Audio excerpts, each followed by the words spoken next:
Welcome to our channel. Today we how to withdraw with QuickBooks Online Payments easy tutorial step by step clearly. To withdraw with QuickBooks Online Payments, begin by logging into your QuickBooks account. Navigate to the left sidebar and click on the Sales tab. From the drop-down, select Payments to access your payment options. In the Payments section, locate the Deposit button and click on it. Choose the account to which you would like to make the withdrawal. Click on the date for the transaction you wish to withdraw from. Review the transactions listed and select the ones you want to withdraw. Once selected, confirm the amount you want to withdraw. Click on the Withdraw or Transfer option, depending on your interface. Follow any additional prompts that appear to complete the process. Review your transaction details before finalizing the withdrawal. Finally, click on Confirm to successfully complete your withdrawal. Your withdrawal should now be processed within the timeframe indicated by QuickBooks.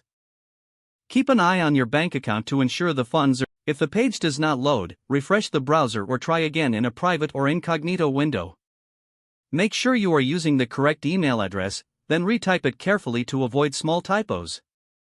If your password is not accepted, use the Reset option and create a new strong password you can remember. Check your spam folder for verification or security emails, then complete any requested confirmation steps. Enable two-factor authentication if available to improve account security and reduce unauthorized access risk. After signing in, review your profile details so your contact information and settings are accurate and current. If you see an error message, note it down and try again after restarting your device and internet connection.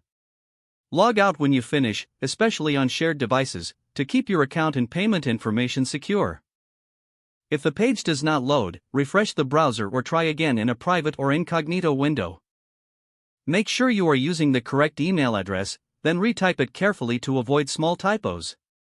If your password is not accepted, use the Reset option and create a new strong password you can remember. Check your spam folder for verification or security emails, then complete any requested confirmation steps. Enable two-factor authentication if available to improve account security and reduce unauthorized access risk. After signing in, review your profile details so your contact information and settings are accurate and current.